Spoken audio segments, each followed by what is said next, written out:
Hello, dear students. Let's see GATE 2019 question asked on the relational algebra.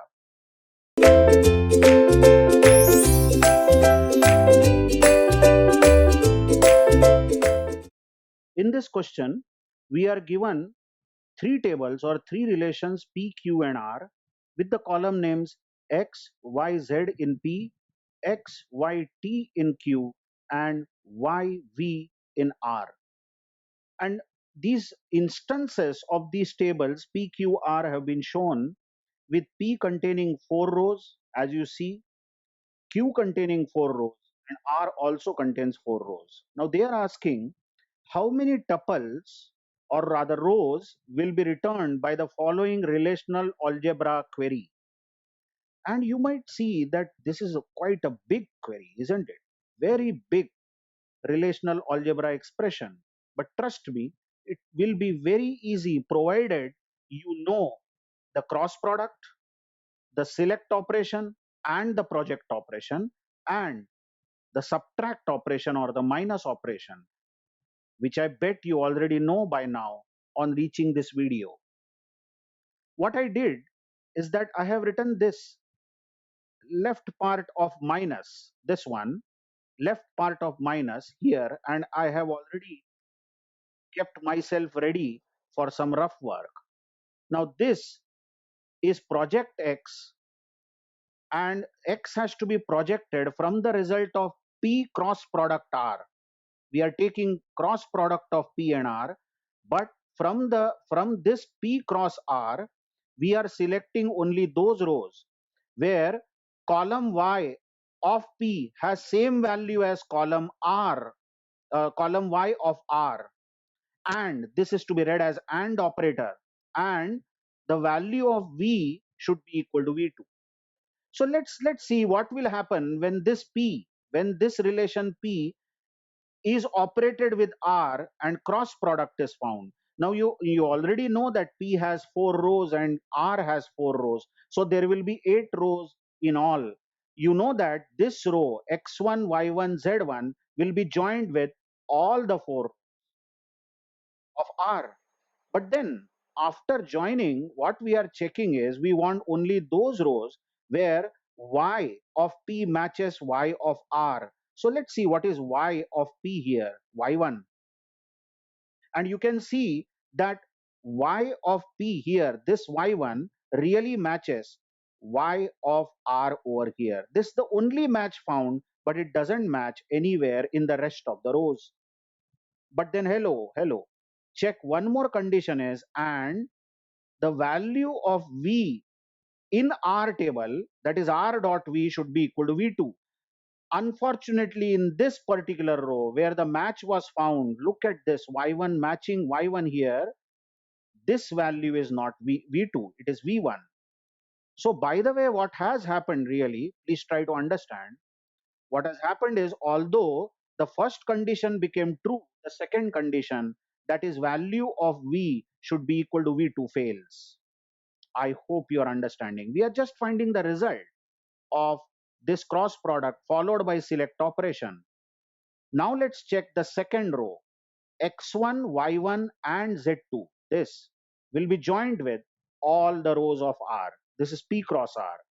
But then we want only those rows where P dot Y, this value Y1, matches with R dot Y, and you again see that it matches over here, V1. Isn't it so? But then the second condition is R dot V. This R dot V should be equal to V2, but it isn't. So both conditions are not becoming true. We have used AND operator over here. Although the first condition has become true, but the second is false. And obviously there were no match found in the rest of the rows of R. So even over here, even in this case, you see that the second row won't be selected. What next? If you check the third row, this third row will be joined with all the rows of R, and then we will check where is this value of P dot Y matching with R dot Y. Oh good, it matches in these two rows. So both rows are qualified to be selected. But then you watch, only that row will be selected where r dot y is v2 and it matches this, sorry, y2, and also the value of v is v2. So this third row is not selected due to the second condition. The value under v column is not v2. By the way, after doing so much of work, we have got the first row selected as x2, y2, z2, y2, and v2, which are the values of x, y, z, y again, and v. I hope you are understanding. What next? Now, the next row of P will be joined with all other rows of R. But then we want to see whether this P dot Y matches with any value of Y in R. It doesn't match at all. Know where the value Y4 is found. Hence, this is the result of select operation running on P cross R. I hope you have understood. But then we are only projecting x from this entire result. So the only value of x over here is x2. What that means is the first part of this particular query is going to give us x2 as the answer. It's only a matter of running the similar process on q cross r. So what we now do, remember the left hand side result is x2. We will do some rough work again on q cross r. For our reference, I will just write that particular part which is written after minus. Okay. Anyway, it's not necessary. It's visible over here. So first of all, what is q cross r? Let's find out. Every row of q will be joined with corresponding row of r. But then look at the select condition. Here they are saying that y of q must match y of r. So let's see, y of q here is y1 and it readily matches over here r dot y.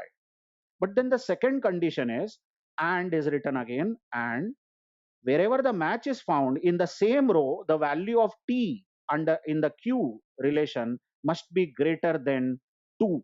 Now you watch here, the value of t is not greater than 2, isn't it?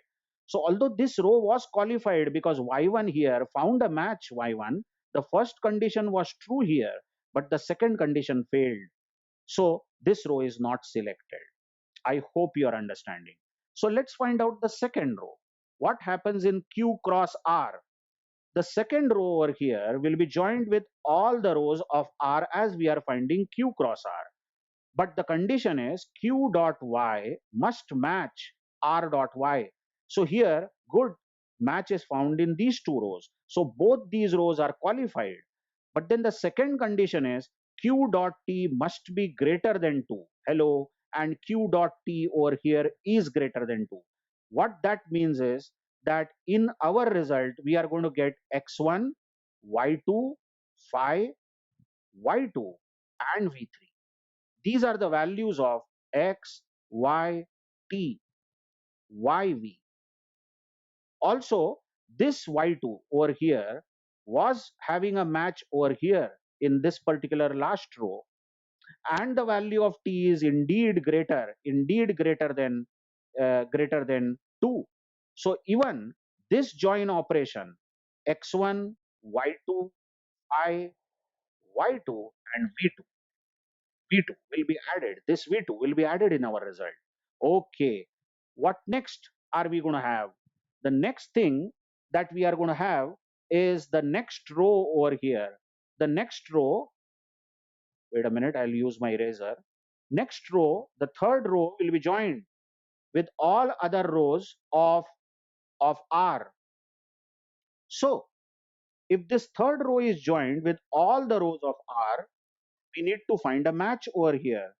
Is y1 found anywhere? Yes, y1 is found.